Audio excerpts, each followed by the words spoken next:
नमस्कार, एक और नई वीडियो में आप सभी का स्वागत है। इस वीडियो में हम जानेंगे कि नरेश मीणा का जेल से रिहा होने के बाद क्या राजनीतिक भविष्य हो सकता है। लेकिन इससे पहले अगर आप हमारे चैनल पर नए हैं तो हमारे चैनल को सब्सक्राइब करें, लाइक करें, बेल आइकन दबाएं ताकि जब मैं अगला वीडियो डालूं तो आपको नोटिफिकेशन मिलता रहे। नरेश मीणा का राजनीतिक भविष्य जानने से पहले हमारे लिए सबसे जरूरी है कि आखिर नरेश मीणा है कौन।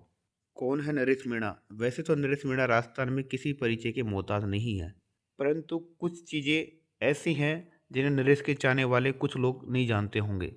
नरेश मीणा राजस्थान के बारां जिले के अटरू तहसील के नया गांव के रहने वाले हैं। नरेश मीणा राजस्थान यूनिवर्सिटी के NSUI के टिकट से महासचिव रह चुके हैं। नरेश मीणा का परिवार एक राजनीतिक इतिहास का परिवार रहा है। इसके पिता कल्याण सिंह मीणा 30 साल तक अपने गांव के सरपंच रह चुके हैं।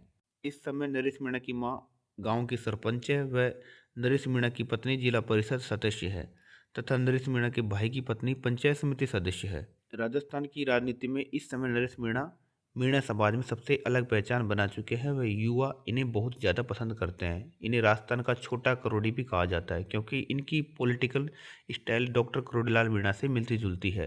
वह खुद नरेश मीणा करोड़ीलाल जी को अपना राजनीतिक गुरु मानते हैं।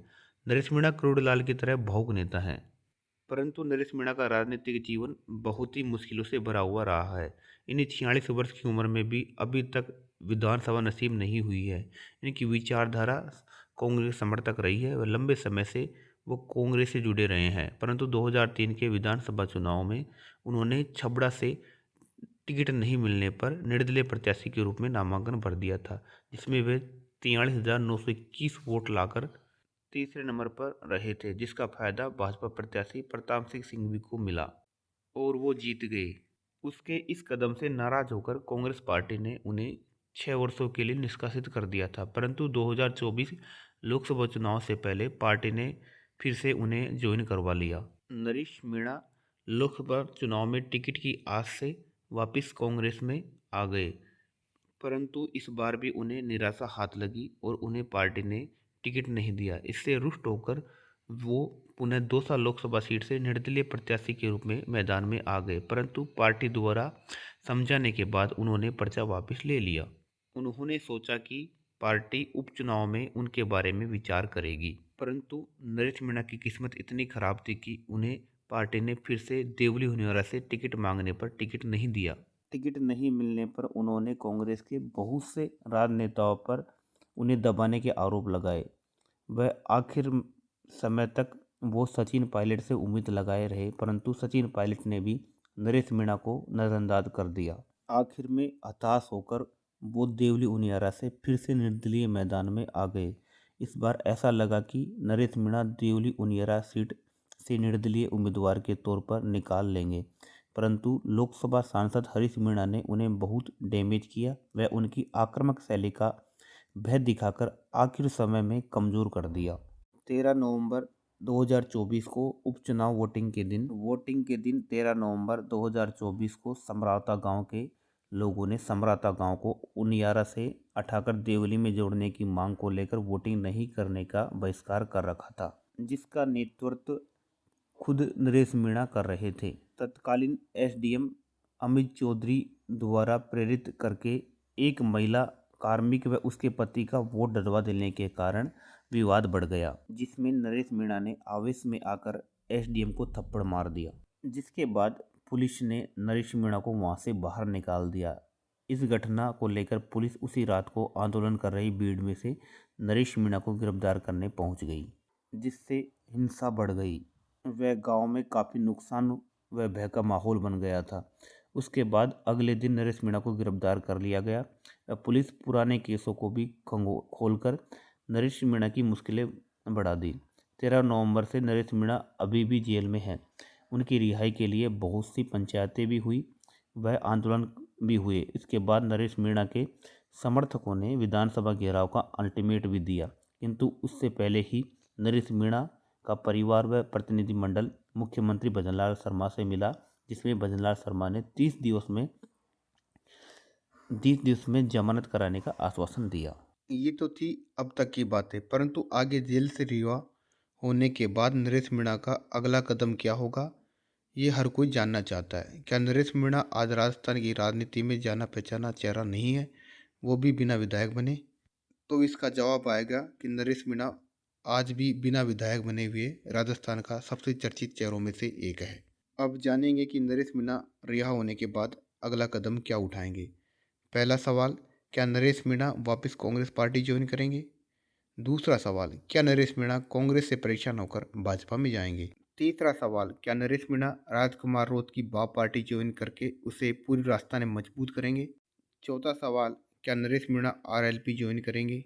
पांचवा सवाल, क्या नरेश मीणा चंद्रशेखर आज़ाद की एएसपी ज्वाइन करेंगे? व छठा व आखिरी सवाल, क्या नरेश मीणा अपनी एक अलग नई पार्टी बनाएंगे? आपको क्या लगता है कमेंट में ज़रूर बताएं। पहला सवाल का जवाब, क्या नरेश मीणा कांग्रेस पार्टी ज्वाइन करेंगे? यह जितना आसान लग रहा है उतना आसान भी नहीं है, क्योंकि नरेश मीणा कांग्रेस पार्टी में बहुत से बड़े नेताओं पर उन्हें दबाने के आरोप लगा चुके हैं। कांग्रेस का समझौता कांड को लेकर नरेश मीणा के बचाव को लेकर किसी बड़े राजनेता का पक्ष नहीं आया है। नरेश मीणा को जिस बड़े राजनेता सचिन पायलट से उम्मीद थी, वो इस मुद्दे को लेकर दिलचस्पी लेते हुए नजर नहीं आए हैं। अगर नरेश मीणा कांग्रेस ज्वाइन करते हैं तो कांग्रेस पार्टी को इससे बहुत ज़्यादा फायदा मिलेगा, परंतु नरेश मीणा को क्या मिलेगा, इस पर संशय बरकरार रहेगा। दूसरे सवाल का जवाब, क्या नरेश मीणा कांग्रेस से परेशान होकर के भाजपा ज्वाइन करेंगे?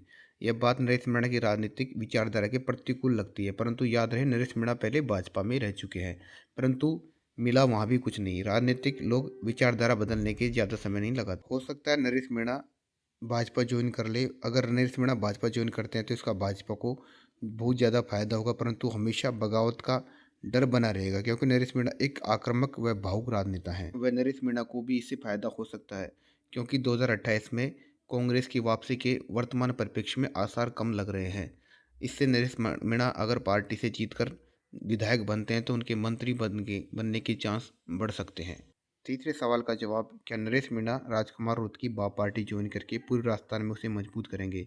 इसकी संभावनाएं भी कम नहीं है, क्योंकि वर्तमान परिप्रेक्ष्य में राजस्थान में कांग्रेस जिस प्रकार लगातार कमजोर हो रही है, उसका फायदा आरएलपी, बाप, एएसपी व कम्युनिस्ट पार्टी के गठबंधन उठा सकता है, परंतु इसमें नरेश मीणा को थोड़ा कम फायदा होगा, क्योंकि इसमें उसकी कोई पार्टी नहीं होगी।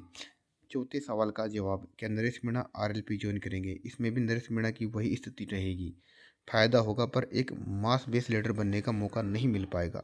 पांचवें सवाल का जवाब, क्या नरेश मीणा एएसपी ज्वाइन करेंगे? इसमें नरेश मीणा को ज़्यादा फायदा होगा, क्योंकि इससे वो पूरी राजस्थान की एसटी कैटेगरी के साथ साथ एससी कैटेगरी का बड़ा चेहरा होगा। परंतु सोचने की बात यह होगी कि क्या वर्तमान राजस्थान के एएसपी के पुराने राजनेता नरेश मीणा को सर्वमान्य रूप से स्वीकार करेंगे या नहीं, या उसका फायदा उठाकर उसे दबा देंगे।